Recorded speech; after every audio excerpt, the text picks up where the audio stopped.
Ari, you were obviously working for George W. Bush. I was curious to what you thought as you listened to this. I mean, obviously, maybe not a great speech, but a historic moment. Well, my first thought was 7.5 years ago. I was in the Oval Office when the president gave the speech committing us to Iraq, and it's appropriate.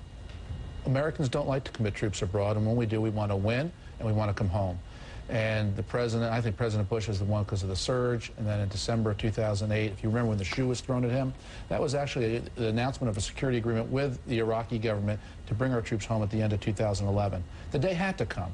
So I'm glad the day was able to come and that President Obama gave a speech tonight where he could thank the troops who also made this possible, who really deserve all the credit for making it possible. Do you think he should have said more about President Bush? You know, I think it would have been gracious of him if he mentioned the surge.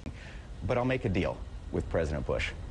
We'll give you all the credit for the surge if you take half of the blame for the lies that got us into this war. This is the night that President Obama said, thanks to the military, our troops are coming home.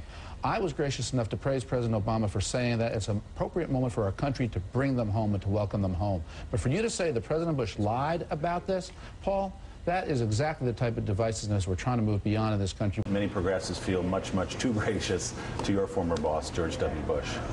Well, he was partially gracious. He couldn't be, I think he couldn't be direct about the surge. I think it would have been even more gracious, appropriate to have done so. But of course, he is a political issue. If he ever were to praise George Bush, the surge, Iraq, a dispirited Democrat base would be even more dispirited. Despite the turning of the page last night, Ari, do you, as someone who was in the Oval Office, that they have regrets about the way we got into Iraq and the way the war was prosecuted? Well, of course, the fundamental reason we went to war was because President Bush, just as President Clinton and all before him were told, was Saddam Hussein had biological and chemical weapons.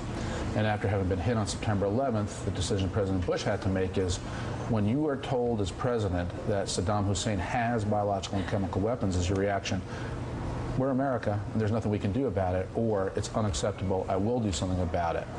That was the decision President Bush made. The calamity, the horror is that we went to war for a reason that turned out to be wrong.